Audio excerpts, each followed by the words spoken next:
우리가 사는 이 시대는 진짜와 가짜가 잘 구분이 되지 않는 시대입니다. 무슨 말씀인가 할 겁니다. 목사님, 진짜는 진짜고 가짜는 가짜지 그게 어떻게 잘 구분이 안 됩니까? 그런데 곰곰이 생각해 보면 그렇습니다.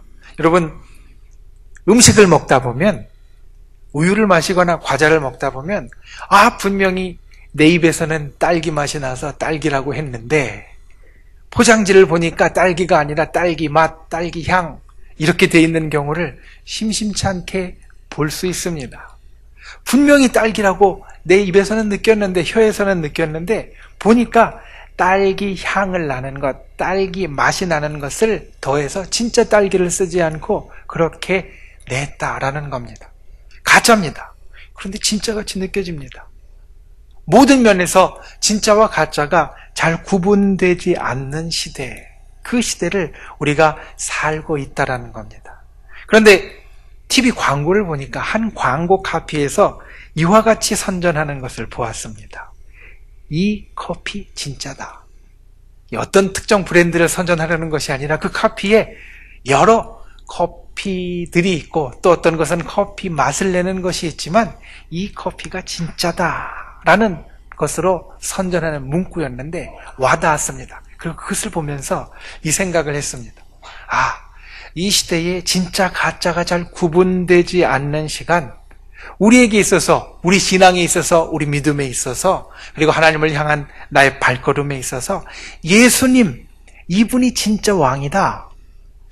오늘 말씀을 준비하면서, 종려주일 말씀을 준비하면서 그와 같은 것이 마음에 강하게 들었습니다. 그래서 오늘 말씀의 제목을 이같이 정하면 어떨까 사실 했었습니다. 이 왕이 진짜다. 3부에서도 별로 웃지 않으시는 거 보니까 이 제목으로 정했어도 괜찮았겠다라는 생각이 자꾸 듭니다. 그런데 사실 이 왕이 진짜다라고 제목을 정하려고 하니까 저하고 가장 가까이 있는 사람이 목사님, 그건 설교 제목으로는 조금 아닌 것 같습니다. 무슨 말씀하시려는지는 알겠지만 설교 제목으로는 조금 안 어울리는 것 같습니다. 그래서 오늘 말씀의 제목을 조금 바꾸어서 진짜 왕, 그리고 느낌표를 달았습니다. 진짜 왕. 우리가 사는 이 시대는 왕이 없는 시대입니다. 아니, 사실 어떤 나라들은 왕이 있긴 하지만 왕이라는 존재가 우리에게 있어서는 별로 익숙치 않은 시대에 살고 있습니다. 그런데도 우리는 왕이라는 말을 자주 씁니다. 우리나라에도 왕이 없습니다. 그런데 우리가 나누는 대화 가운데 보면 왕이라는 말을 자주 씁니다. 왜냐하면 왕이라는 것은 어떤 한 존재를 이야기할 뿐만 아니라 진짜 최고, 진짜 높은 것, 진짜 괜찮은 것, 이런 것을 이야기할 때 이 말을 쓰기 때문입니다. 우리는 왕이라는 존재, 왕이라는 한 인물을 우리에게 두고 있지는 않지만 우리의 일상 가운데 그와 비슷한 최고의 존재 또는 최고의 어떤 것을 갖고 있습니다. 우리 모두는 그런 것을 갖고 있습니다. 여러분, 여러분에게 있어서 과연 이와 같은 왕, 제일 가는 것, 최고 가는 것은 과연 무엇입니까? 우리 신앙인들이 아니라 세상의 사람들에게 물어보면 무엇이 진짜 최고고 무엇이 정말 제일이냐고 물으면 여러 가지 대답을 할 것입니다. 어떤 사람은 이야기할 겁니다. 사람이 최고입니다. 사람을 통해 모든 게 다 이루어지니까 사람이 최고입니다. 아닙니다. 일이 최고입니다. 일이 없으면 얼마나 허무하고 힘들어지는지 아십니까? 일이 최고입니다. 또 어떤 분이 이야기할 겁니다. 아닙니다. 돈이 최고입니다. 뭐니 해도 돈이 있어야 이것도 할 수 있고 저것도 할 수 있고 누릴 수 있지, 이게 없으면 아무것도 못합니다. 이와 같은 생각, 이와 같은 이야기들, 사실 우리가 보고 듣는 것입니다. 그리고 사실 우리도 그와 같은 것에 영향을 받습니다. 정말로 괜찮을 만한 것, 정말로 나의 삶에 있어서 도움이 될 만한 것, 내가 인정할 만한 것, 그런 것을 우리의 왕으로 우리는 생각한다라는 겁니다. 내게 있어서 최고로, 내게 있어서 제일로 생각한다라는 겁니다. 예수님도 그렇습니다. 예수님이 내게 있어서 최고이고 예수님이 내게 있어서 제일이라고 여기면 우리는 아주 번쩍번쩍 멋있는 예수님을 생각합니다. 왕이 실 만한, 왕으로서 우리가 부를 수 있을 만한 참 멋있는 예수님, 아주 좋은 옷에 아주 번쩍거리고 아주 위엄을 갖추고 풍채가 있으신 예수님, 그러한 예수님을 사실 우리는 떠올립니다. 그리고 그 예수님을 나의 왕으로 생각합니다. 그런데 오늘 말씀 가운데 보니까 예수님의 모습이 과연 그러했었나 곰곰이 생각해 봅니다. 오늘 우리가 함께 본 누가복음 이 말씀은 예수님께서 예루살렘 성에 왕으로 입성하실 때 이야기입니다. 사람들은 예수님을 왕으로 맞았습니다. 38절 말씀해 보니까 주의 이름으로 오시는 왕이요. 예수님을 향하여 외친 말입니다. 예수님을 향하여 왕이시여 라고 사람들은 외쳤습니다. 그런데 예수님의 모습을 곰곰이 생각해 보면 왠지 좀 맞지가 않습니다. 왕이라고 하면 좀 수염도 있고 흰머리도 있고 연세도 지긋한 분을 우리는 생각하기 쉬운데 오늘 예수님, 예루살렘에 입성하시는 예수님 이때의 육신의 나이가 어느 정도였었냐면 우리가 알듯이 30대 초반입니다. 오늘날 우리가 보면 사실 어린애에 가깝다고도 말할 수 있는 30대 초반에 예수님 옷은 우리가 생각하는 것 같이 번쩍번쩍 빛나는 옷 아니었습니다. 예수님은 제자들과 함께 여행 다니시면서 말씀을 전하시면서 때로는 광야로 때로는 이곳으로 때로는 저곳으로 다니셨기 때문에 그 옷이 말쑥할 수 없었고 또 번쩍이는 좋은 옷감으로 되어질 수 없었습니다. 그러니 어떻게 보면 좀 남루한 옷을 입고 계실 수도 있는 행색에 예수님이 뭐를 타셨죠? 나귀를 타셨습니다. 여러분, 나귀는 조그마한 동물입니다. 조랑말과 같은 동물입니다.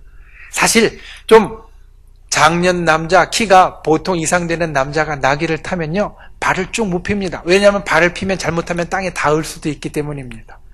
자, 나귀를 탄 예수님, 우리가 흔히 좀 무엇을 탔다라고 하면 높은 데에서 그럴듯하게 보여야 하는데 나귀를 타셨다라는 이 말씀은 어떻게 보면 굉장히 미스매치입니다. 잘 어울리지 않는 것입니다.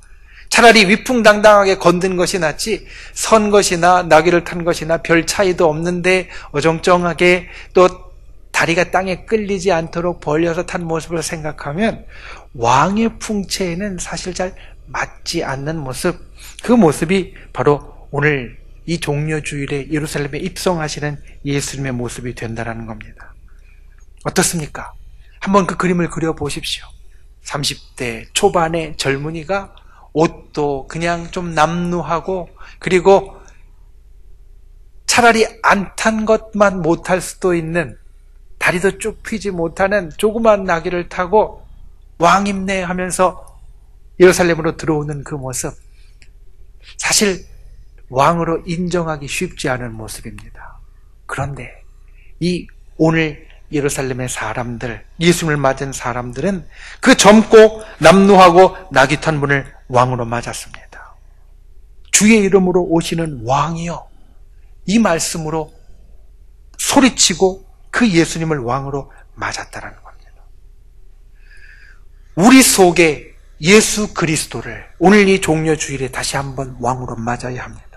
그런데 그 맞을 때 생각해야 할 첫 번째는 무엇이냐면 예수님을 그대로 받아야 한다는 겁니다.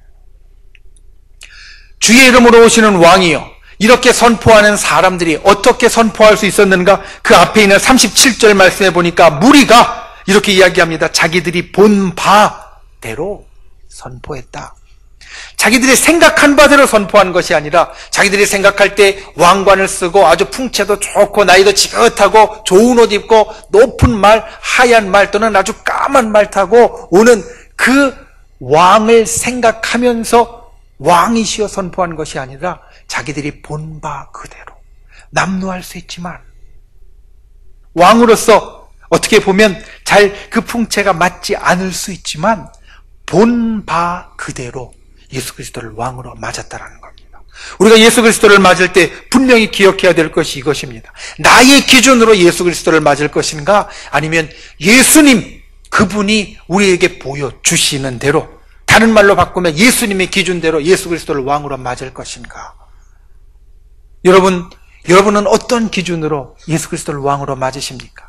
내가 생각하고 있고 내가 그리고 있고 나의 마음 가는 대로 내 기준으로 세운 예수 그리스도를 왕으로 맞기 원하십니까? 아니면 오늘 말씀에 있는 대로 조금 안 맞는 것 같지만 어떻게 보면 왕이라고 이야기하기에 조금 우스꽝스러울 수도 있는 것 같지만 그 모습 그대로 예수님의 기준대로 예수님을 왕으로 맞느냐 하는 겁니다. 가끔 예전 사극을 보면 답답할 때가 있습니다. 저는 사실 잘 보진 않지만 가끔 이야기를 들으면 답답할 때가 있습니다. 언제가 그러냐? 사극에 보면 되게 왕이 나오고요. 그 밑에 신하들이 있습니다. 그런데 신하들이 보면 되게 두 부류로 나뉩니다. 한 부류는 충신입니다. 왕을 위하고 나라를 위하고 그리고 바르게 하려고 하는 충신이 있고, 한편에는 이 충신과 반대되는 사람들이 있습니다. 어떤 사람들이죠? 간신이라고 우리가 이야기하는, 이 말대로 따라가면 왕도 손해보고 나라도 손해보고 잘 안 될 것 같은. 그런데 우리가 볼 때는 딱 보입니다. 아, 여기는 충신이고 여기는 간신이야. 그런데 왕은 잘 모르더라고요. 왕은 잘 몰라서 때로는 분명히 충신 말을 들어야 하는데 충신 말 듣지 못하고 간신 말을 듣고 이리저리 휘둘리면서 잘못되는 것을 보면 답답합니다. 아니, 분명히 이 사람 말을 들어야 되는데 왜 잘못된 저 사람 말을 듣고 이렇게 고생하나? 이런 생각이 듭니다. 그러면 생각해 봅니다. 충신이라는 사람 어떤 사람입니까? 왕을 흡족하게 하고 왕을 이롭게 하고 나라를 이롭게 하는 사람입니다. 반대로 간신이라는 사람 어떤 사람입니까? 왕에게 해가 되고 나라에도 해가 되는 사람입니다. 그런데 그 마음 깊은 곳에 무엇이 있냐면 왕에게 해를 주려고 해를 주는 것이 아니라, 나라에 해를 끼치려고 해를 끼치는 것이 아니라, 이 간신들은 생각해 보면, 자세히 보면 자기를 기준으로 삼은 사람입니다. 자기를 기준으로 사니까 내 이득을 챙기려고 하다 보니까 왕에게도 손해를 주고 나라에도 손해를 주는 겁니다. 반면에 충신들은 내가 기준이 아니라 왕이 기준이고 나라가 기준입니다. 그러다 보니까 왕도 잘 되고 나라도 잘 되는 겁니다. 여러분, 기준이 이렇게 중요합니다. 기준에 따라서 어떤 사람은 충신으로 되어지고 어떤 사람은 간신으로 되어질 수 있습니다. 예수님을 진짜 왕으로 맞는 우리도 마찬가지입니다. 예수님의 기준대로 우리가 예수님을 왕으로 맞으면 진짜 왕을 우리 가슴에 모실 수 있지만, 나의 기준대로, 내 생각대로, 내가 그린 대로 예수님을 맞으면 우리는 결코 예수님을 진짜 왕으로 맞을 수 없다라는 겁니다. 여러분, 진짜 왕 예수님을 맞는 분들 되시기를 바랍니다. 가슴에 담는 분들 되시기를 바랍니다. 진짜 왕이신 예수님을 나의 가슴의 중심에 놓는 분들이 되시기를 바랍니다. 내가 본 그대로, 내가 듣는 그대로, 성경을 통해서 본 그대로, 말씀을 통하여 듣는 그대로, 내 기준이 아니라 예수님의 기준에서 예수님을 나의 진짜 왕으로 받는 저와 여러분이 되실 수 있기를 예수님의 이름으로 축원을 드립니다. 두 번째로, 진짜 왕이 우리를 살립니다. 기억해야 될 것이 이것입니다. 진짜 왕을 맞아야 할 이유, 진짜 왕이 우리를 살리기 때문입니다. 여러분, 우리의 중심은 항상 무언가가 왕이 되어 있습니다. 어떤 분이 이렇게 이야기할 겁니다. 목사님, 저는 아직 예수님이 내 진짜 왕이라고 말하기는 그만큼 신앙을 안 됐지만 그렇다고 다른 게 내 속의 중심에 있어서 나를 이리저리 흔들진 않아요. 그냥 여기는 아직 비어있는 것 같아요. 이렇게 생각하는 분, 이렇게 말씀하시는 분들이 있습니다. 그런데 그렇지 않습니다. 마태복음 12장에 나오는 예수님의 비유 말씀에 보면 한 귀신 들린 자 이야기가 나옵니다. 한 귀신이 속에 들어가서 이 사람을 아주 못살게 굴었습니다. 그런데 이 더러운 귀신을 사람에게서 내쫓았습니다. 내쫓았더니 이 귀신이 쫓겨가서 이리저리 다니면서 쉬기를 구하되 얻지 못하였습니다. 마태복음 12장 44절 말씀해 보니까 귀신이 이렇게 말하는 것을 적고 있습니다. 이에 가로되 내가 나온 내 집으로 돌아가리라 하고 와보니 그 집이 비고 소재되고 술이 되었다. 그 집, 자기가 주인이었는데 나갔다가 다시 돌아와 보니까 주인 자리는 비어있고 깨끗하게 청소되고 깨끗하게 술이 되었다. 그랬더니 어떻게 했다라고 말하냐면 마태복음 12장 45절에 저보다 더 악한 귀신 7을 데리고 들어가서 그 중심 자리에 딱 앉았다라는 겁니다. 우리는 이 자리를 비워놨다라고 생각하지만 이 자리는 비어있는 자리가 아닙니다. 내 마음의 중심은 비어있는 자리가 아니라 무언가 차지하는 자리입니다. 이 속에 진짜를 채우지 못하면 가짜가 이 속에 들어올 수밖에 없다라는 이야기입니다. 그런데 나는 그냥 잘 사니까 이 속에 진짜가 들어와도 가짜가 들어와도 별 상관없어요. 이게 아니라고 예수님은 말합니다. 오늘 말씀에 40절 말씀에 보면 이렇게 이야기합니다. 만일 이 사람들이 침묵하면 돌들이 소리 지르리라. 종려주일의 찬양대가 더욱더 아름다워야 할 이유입니다. 찬양대의 아름다운 찬양이 이 자연이 하나님 앞에 드리는 찬양보다 더욱더 아름다워야 할 이유이고, 오늘 찬양대는 그와 같은 찬양으로 하나님께 영광 돌린 줄 믿습니다. 우리 찬양대의 찬양이 이 자연이 돌로 이제 대표되는 자연이 하나님 앞에 드리는 찬양보다 훨씬 더 아름다운 찬양으로 하나님 앞에 드린 줄로 믿습니다. 그런데 이 말에는 또 다른 뜻이 있습니다. 한 뜻은 만약 이 사람들이 나를 찬양 못하게 하면 자연이, 세상이 나를 찬양할 것이다 라는 그 뜻 하나와, 또 다른 뜻, 돌들이 소리 지른다 라는 이 말은 예루살렘의 멸망을 예수님께서 이야기하신 것입니다. 돌들이 소리 지르는 것은 찬양의 소리를 지른다는 것이 첫 번째 뜻이 된다면, 중의적으로 예수님은 이 가운데에서 돌들이 무너지면서 서로 부딪혀서 나는 소리, 이 소리를 말씀하고 있다는 겁니다. 당시의 사람들은 로마가 자기들의 왕이라고 생각했습니다. 로마가 자기들을 책임진다라고 여겼습니다. 로마가 모든 세상을 통치하면서 이 예루살렘과 이스라엘도 책임진다라고 여겼습니다. 그래서 예수님을 진짜 왕으로 받지 못하고 로마를 왕으로 받았습니다.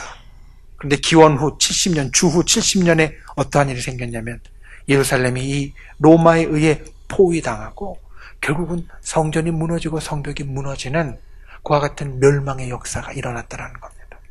가짜 왕이 내게 있어도 괜찮다? 아닙니다. 가짜 왕이 내게 있으면 내가 무너집니다. 무너질 수밖에 없습니다. 무너지는 소리가 날 수밖에 없다라는 겁니다. 진짜 왕인 예수 그리스도를 맞지 못하면, 진짜 왕이신 예수 그리스도를 이 속에 모시지 못하면 가짜가 나를 무너뜨리는 소리, 돌들이 서로 부딪히는 소리, 무너지는 돌들이 서로 돌무더기가 되는 소리, 그러한 소리를 낼 수밖에 없다라는 겁니다. 그래서 오늘 이 종려주일에 피 끓는 마음으로 우리 성도 여러분에게 말합니다. 우리의 중심에 예수 그리스도가 진짜 왕으로 있어야 합니다. 사람이 이 자리에 있어서는 안 됩니다.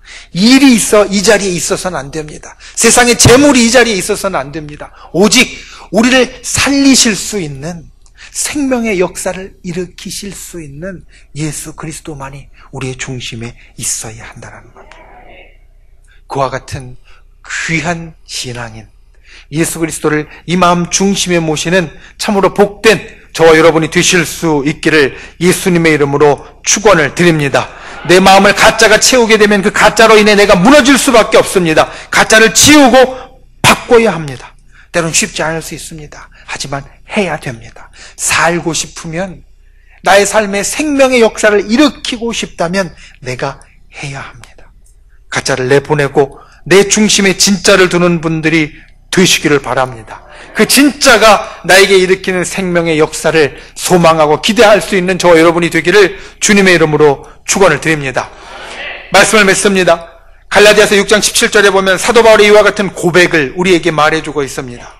내가 내 몸에 예수의 흔적을 가졌노라. 멋있는 말입니다.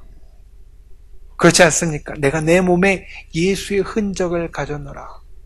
그런데 이 흔적이라는 말은요, 본래 화인 불도장이라는 말입니다. 당시에 불도장은 어떤 사람이 갖고 있었냐면 노예들이 갖고 있었습니다. 노예들이, 이 노예는 어떤 주인의 소유다라는 것을 표시하기 위해서 몸에 불도장을 찍었습니다. 그러니 이 불도장은 결코 자랑스러운 것, 멋있는 것이 아니었습니다. 감추어야 될 것이고 부끄러운 것이고 수치스러운 것이었습니다. 그런데 이 감추어야 될 것, 부끄러운 것, 수치스러운 것, 바울은 이것을 멋있게 우리에게 말합니다. 내가 내 몸에 예수의 불도장을 가졌노라. 예수님이 진짜 주인이기 때문에 부끄럽지 않았던 겁니다. 예수님이 진짜 주인이기 때문에 멋있게 이 고백을 할 수 있었던 겁니다. 저와 여러분이 오늘 이 종료주일에, 그리고 이 종료주일을 따르는 이 고난주간에 이와 같은 불도장 표식을 가질 수 있는 분들이 되시기를 바랍니다. 내가 보여줄 수 있는 것이 내 도장이 아니라, 내 이름이 아니라, 내 모습이 아니라 예수 그리스도의 이름, 예수 그리스도의 모습, 예수 그리스도의 도장이 되실 수 있기를 바랍니다. 그러려면 우리의 삶의 진짜를 맞아야 합니다. 정말로 이 왕 예수님이 진짜입니다. 내 기준이 아니라 예수님의 기준으로 본다면 우리는 그 진짜 왕을 우리 가슴에 담을 수 있습니다. 그리고 또 이 진짜 왕이 우리 속에 있어야 가짜가 내몰아지고 우리에게 있어서 멸망의 역사가 내몰아집니다. 진짜가 이 속에 있어야 살아나는 역사, 생명의 역사가 우리를 뒤따른다는 겁니다. 이 진짜 왕 예수 그리스도, 그분을 우리의 가슴의 중심에 담는 저와 여러분, 그리고 이 귀한 날 종료주일과 그리고 또한 고난주간이 되실 수 있기를 예수님의 이름으로 축원을 드립니다.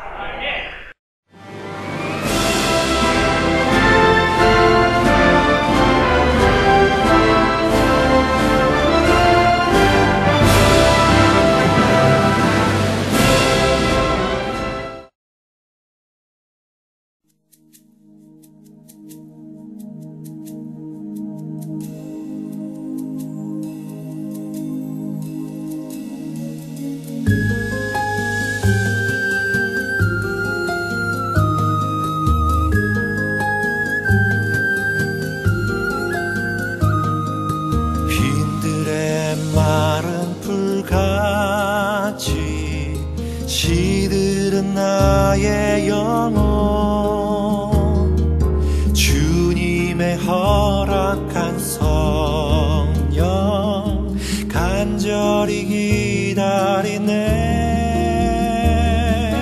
가물어 메마른 땅에 단비를 내리시듯 성령의 단비를 부어 새 생명 주옵소서.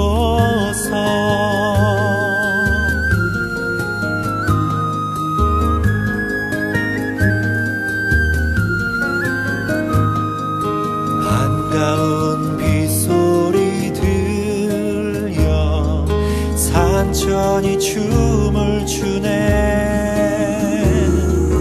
봄비로 내리는 성령 내게도 주옵소서. 가물어 메마른 땅에 단비를 내리시듯 성령의 단비를 부어 새 생명 주옵소서.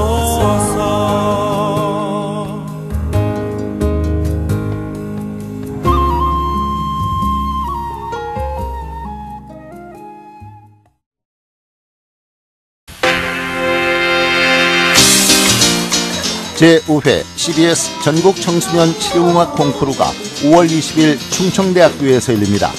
청소년 실용음악 콩쿠르는 초중고 대학 일반부로 나눠 보컬과 기타, 피아노, 드럼, 타악기 등 부문별로 재능을 겨루게 됩니다.